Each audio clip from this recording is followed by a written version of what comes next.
The grand synod of the Ethel Guardian conquered did not merely meet. They resonated. In a chamber so vast that clouds formed beneath the vaulted ceiling of living crystal, the air hummed with the psionic harmonies of 1,000 species, all united under the blinding purity of the light. Here, politics was not a matter of shouting or debate, but of tonal shifts in the collective consciousness, a subtle weaving of intent and will that rippled through the neural lattice connecting the delegates.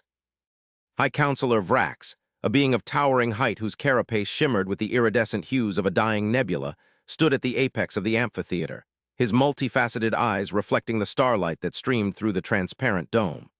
He felt the mood of the assembly, a dissonant chord of irritation and disdain that tasted like copper on the back of his throat. The subject of this discord was, as it had been for the last several cycles, the Terran remnant. They were a biological curiosity, a species of soft-skinned, bone-filled bipeds who had stumbled out of their gravity well not on wings of light or through the grace of psionic ascension, but on pillars of chemical fire and brute force. They were ugly, inefficient, and distressingly physical.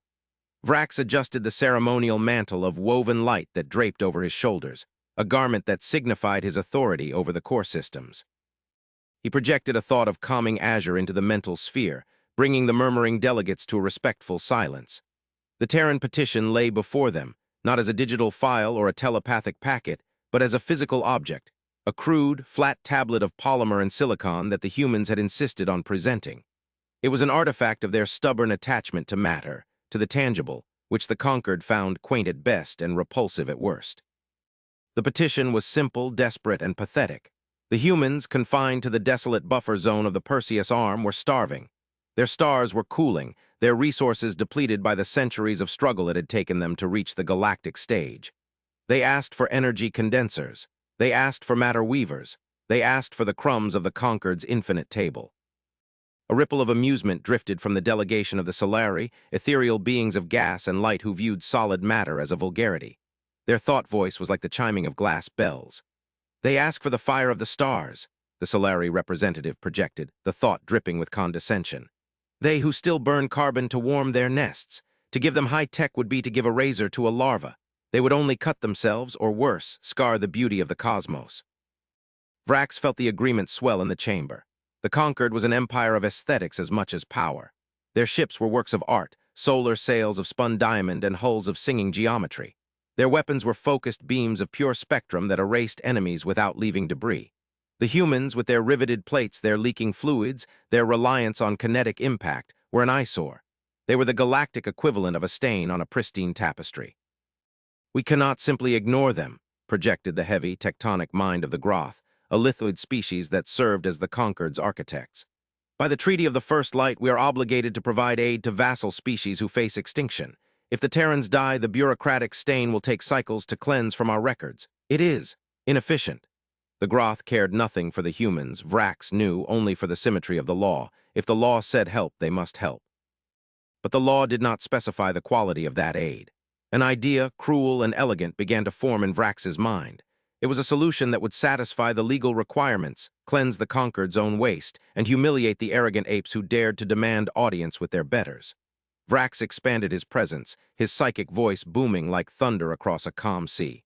The Solari speak truth. The Terrans are not ready for the technologies of the light.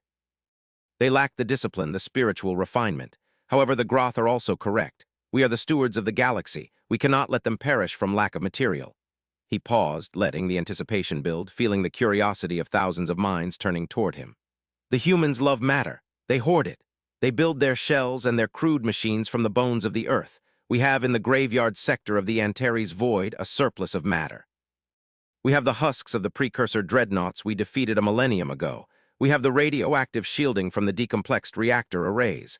We have millions of tons of twisted metal, unstable isotopes, and fractured composite plating that we have been meaning to atomize. A wave of understanding, followed by dark amusement, washed through the hall. The Antares G. Graveyard was a dumping ground. It was a region of space so polluted with the wreckage of ancient wars and the toxic byproducts of the conquered's industrial ascension that no civilized species went there. The radiation levels were lethal to unshielded life, and the sheer volume of jagged debris made navigation a nightmare. It was trash, dangerous, volatile, useless trash. They ask for resources, Vrax continued, his thoughts sharpening into a decree. Let us give them the legacy of the past. Let us gift them the hulks of the dead fleets. Let us transfer the ownership of the Antares debris field to the Terran remnant. We shall tell them it is a trove of raw materials and historic technology for them to study and repurpose. It satisfies the treaty, it clears our shipping lanes, and it puts the scavengers exactly where they belong in the garbage. The chamber erupted in a psychic roar of approval. It was a perfect political maneuver. It was cruel, yes, but the conquered did not concern itself with the feelings of primitives. They concerned themselves with order, beauty, and the preservation of the light. The decree was sealed with a pulse of collective will, and the fate of humanity was signed in mockery. The transmission of the edict fell to sub-administrator Kalen. He was a bureaucrat of the middling tier, a creature of soft fur and large, empathetic eyes that belied a soul atrophied by centuries of filing paperwork.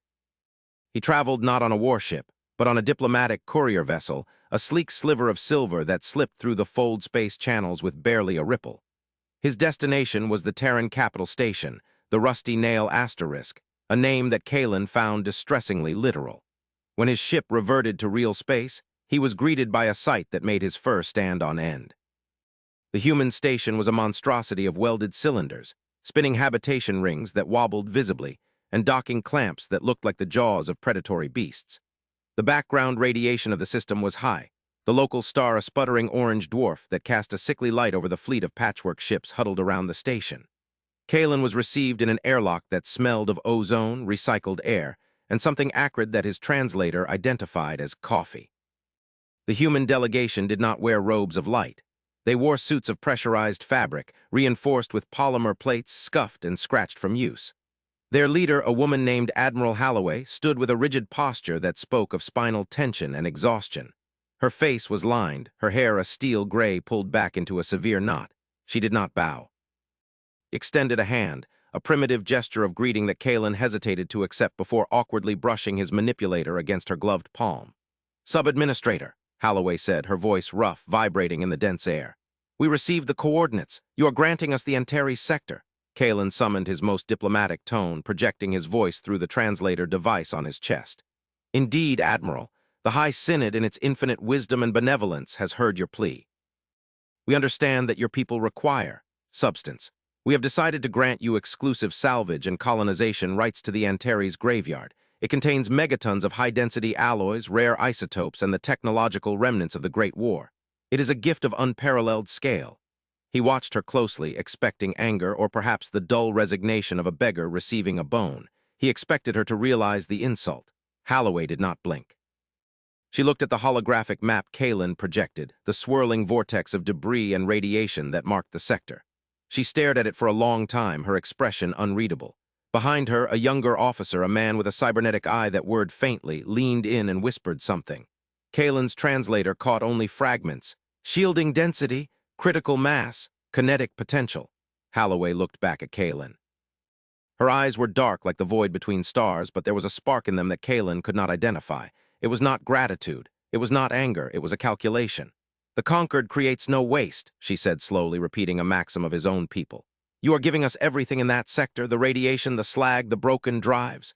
"Everything," Kalen confirmed, eager to leave this dirty place. "It is yours to do with as you see fit. The conquered washes its hands of it. We only ask that you do not let the aesthetic unpleasantness of the sector spill over into our borders." Holloway nodded, a single sharp motion. "We accept. Tell the High Counselor that humanity is grateful. We will take your trash, and we will make use of it." As Kalen walked back to his ship, he felt a shiver run through his nervous system.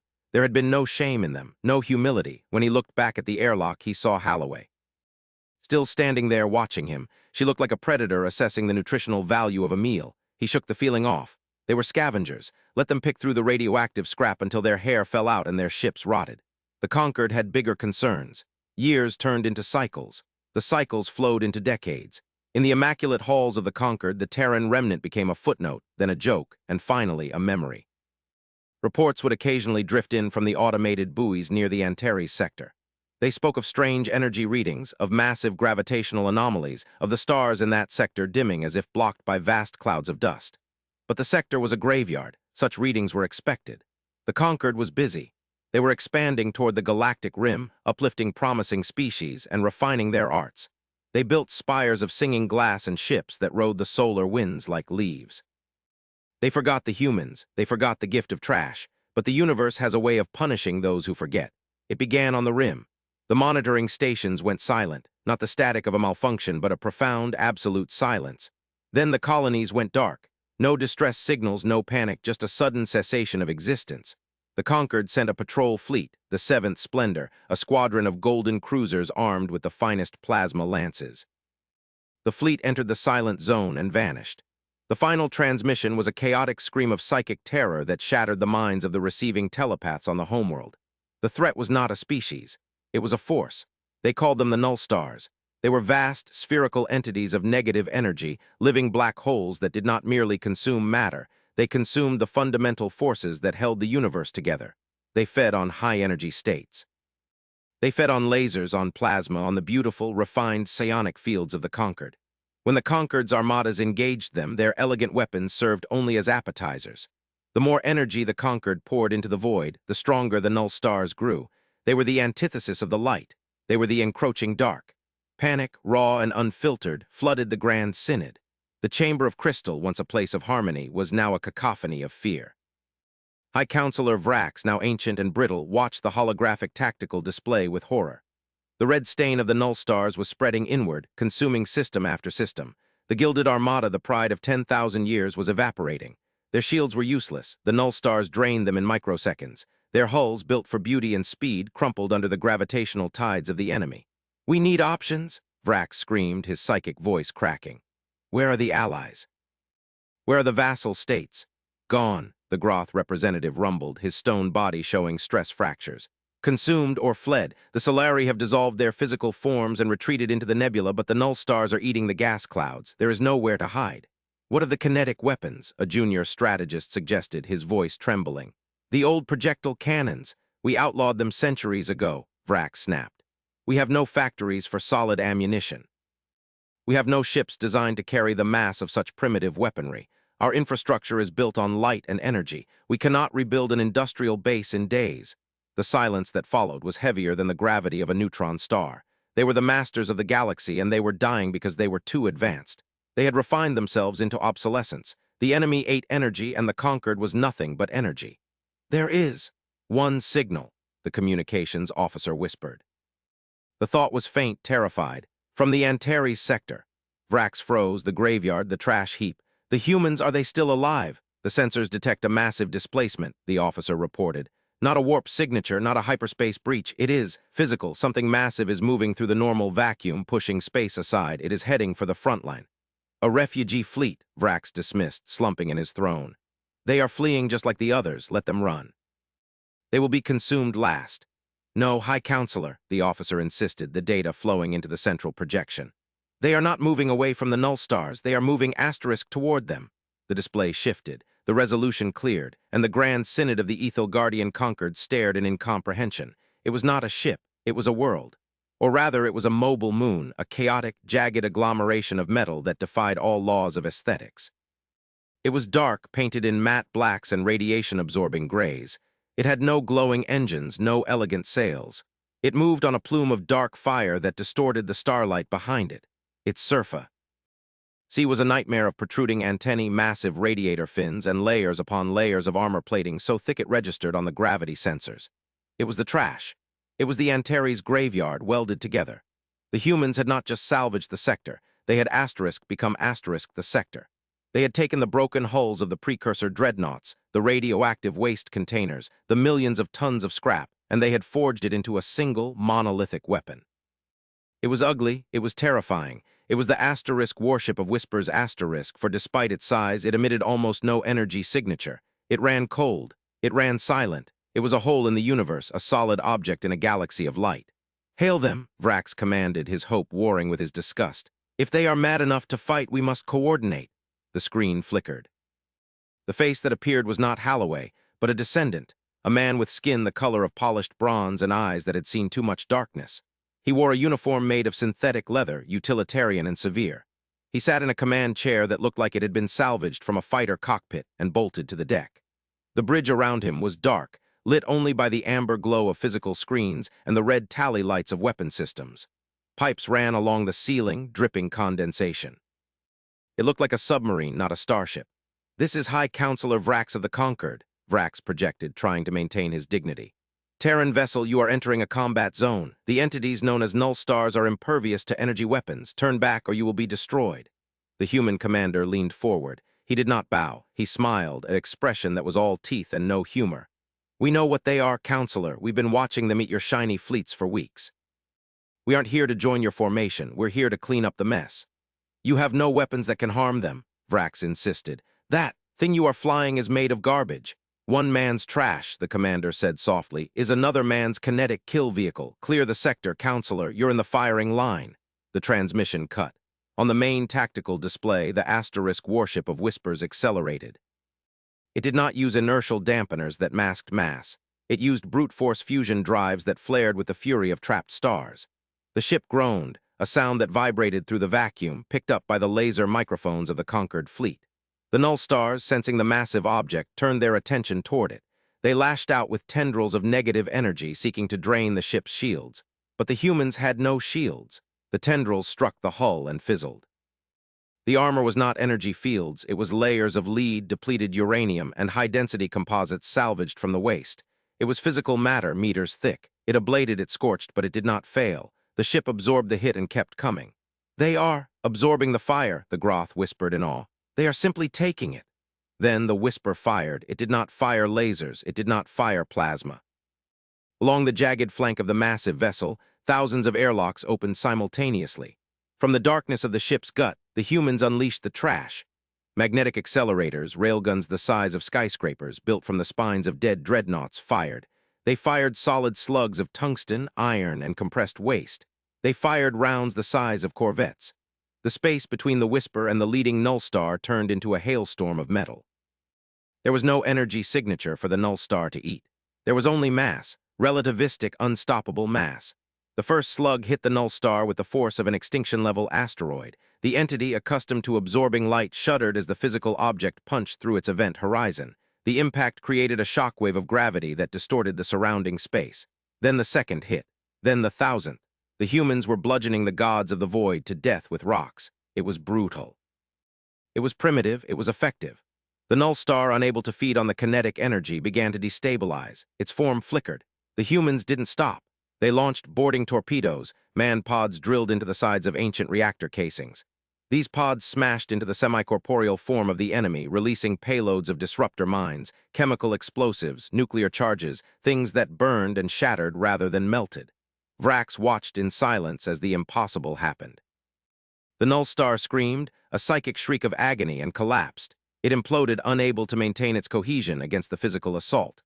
The remaining null stars recoiled. They had never encountered a predator that didn't use energy. They had never fought a rock. The asterisk warship of Whispers turned its lumbering bulk toward the next target. The human commander's voice seek-led over the open channel, broadcast to the entire conquered fleet. Target Alpha suppressed, reloading main batteries, feeding Railgun 3 with, let's see, looks like the hull plating of the asterisk hegemony's pride, decommissioned in the Third Era. Irony is heavy, isn't it? The battle lasted for 3 solar days. It was a grinding, screeching, industrial slaughter. The humans took heavy damage. Sections of their garbage ship were torn away, atmosphere venting into the dark, bodies spinning out into the void. But they did not stop. They fought with a stubborn, terrifying resilience. They patched hull breaches with foam and scrap in the middle of combat. They rammed the enemy when their guns jammed. They fought like rats cornered in a cellar, vicious and unafraid of the dark. When the last null star was broken into harmless radiation, the asterisk warship of Whispers hung in the void, bleeding air and fluid. It was a ruin. It looked more like a debris field than a ship, but it was alive. The conquered fleet approached cautiously. The arrogance was gone from the High Synod. In its place was a profound, trembling fear. They had looked down on the Dirt Grubbers, and the Dirt Grubbers had just saved the galaxy by hitting it with a hammer. Vrax opened the channel again. His voice was humble, stripped of its harmonic layers. Terran Commander, the Conquered owes you a debt that cannot be measured. We underestimated the value of your methods. The human commander appeared again. He looked tired. There was a smear of oil on his cheek, and he was drinking from a dented metal flask. You gave us trash, Counselor. You thought it was an insult, but you forgot one thing about humanity. And what is that? Vrax asked.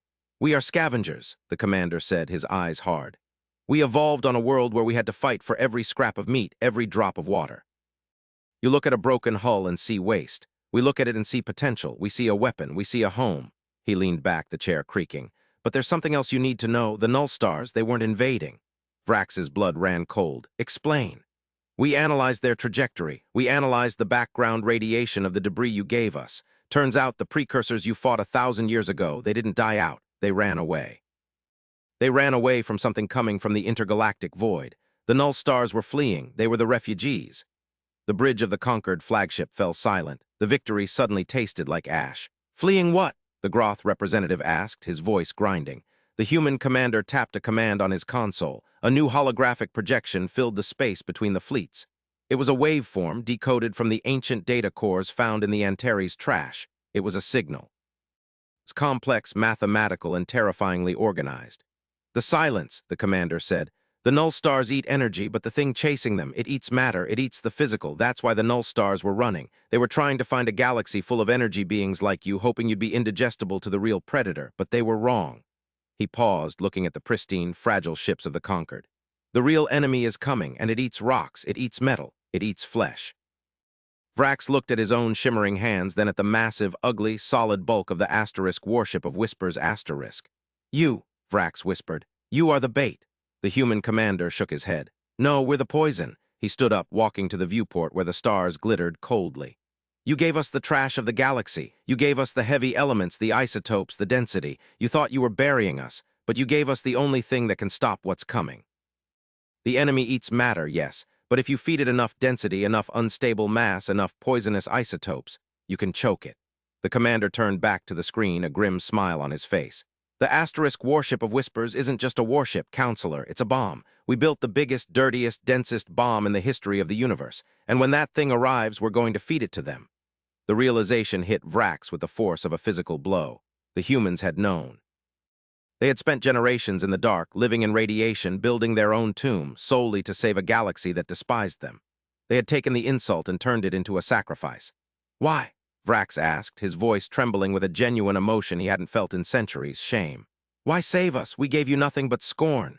The human shrugged. Because that's what we do. We take the worst situations, the worst materials, the worst odds, and we make something work.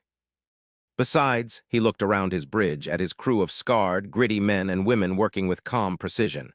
Where else are we going to find this much trash to build the next one? The transmission ended. The asterisk warship of WH.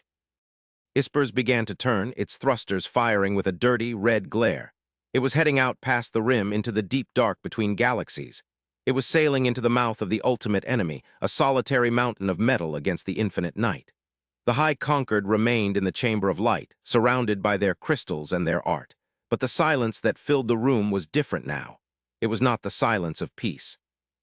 It was the silence of a people who realized they were not the masters of the universe, but merely the fragile ornaments protected by the garbage men. Vrax looked out at the stars, and for the first time in his life he did not see them as jewels. He saw them as furnaces. He saw the universe not as a poem, but as a machine, grinding, cold, and indifferent. And he offered a silent prayer to the ugly, broken things that whispered in the dark.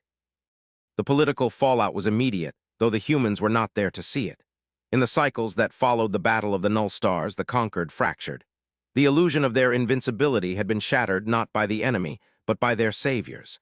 The younger races, those who had been uplifted and forced into the rigid aestheticism of the hegemony, began to ask questions. They began to look at the discarded technologies, the primitive kinetics, with new eyes. The Solari withdrew into deep meditation, unable to reconcile their philosophy with the reality that a rock had succeeded where a starbeam had failed. The Groth, pragmatic as always, began to quietly petition for the blueprints of the human railguns. But the humans were gone. The asterisk warship of Whispers had moved beyond sensor range, deep into the intergalactic void, patrolling the darkness where the true monsters swam. They left behind only the empty Antares sector, now truly clean for the first time in millennia. Decades passed. The conquered rebuilt, but it was different. The ships were thicker now. The armor was heavier. The aesthetic of pure light gave way to a hybrid utilitarianism. They kept a vigil. And then, 50 years later, a signal returned. It was not a distress call. It was not a report of victory. It was a package. A physical probe launched at near-light speed from the darkness, decelerating violently as it entered the system. It was intercepted by a conquered patrol, a patrol ship that now mounted a kinetic driver alongside its plasma lance. The probe was brought to the High Council. Vrax, now in the final twilight of his life, was there to receive it. The probe was a crude metal box scarred by cosmic dust and unimaginable energies. It was welded shut. The Groth technicians used a laser cutter to open it. Inside was a block of compressed data crystals and a single physical object. A piece of the Warship of Whispers Asterisk. A jagged fragment of hull plating, scorched and pitted but unmistakable. The data crystals contained maps of the void, maps of the movements of the Great Devourer, the entity that the null stars had fled. The data showed that the entity had been diverted. It had been led away from the galaxy, lured by the dense, irresistible bait of the human ship. The humans were leading the monster on a chase across the universe, drawing it away from the populated worlds. But it was the physical object that held the true message. Etched into the metal of the hull fragment in crude, hand-carved letters were words. Vrax ran his manipulator over the scratches. He didn't need the translator. He had learned the language of the scavengers. It read, "Still flying, still ugly, send more trash." Vrax laughed. It was a sound that shocked the council, a dry, raspy wheeze that echoed in the crystalline hall. He laughed until his carapace shook. "Send them everything," Vrax ordered, his voice strong again. "Empty the scrapyards, decommission the obsolete fleets, strip the decorative plating from the spires. If they want trash by the light, we will give them a mountain." The order went out. The great refuse was no longer an insult. It was a supply line. Huge convoys of automated barges loaded with scrap, waste, and raw mass began to streak toward the edge of the galaxy. They were fired into the dark, following the transponder signal of the Warship of Whispers.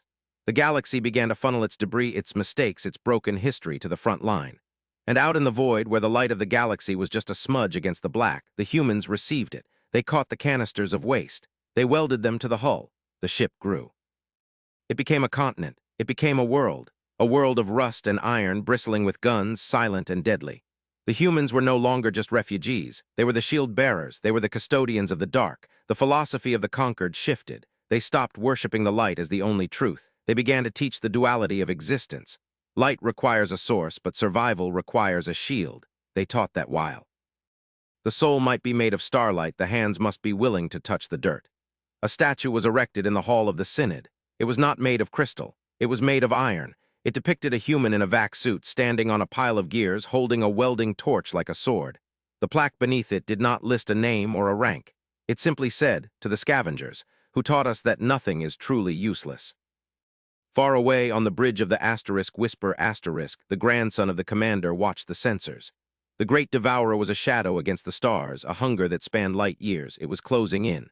"Supply drop detected," the sensor officer called out. "High-velocity kinetic bundles. Looks like the Conquered sent us the remains of the Antares moon base."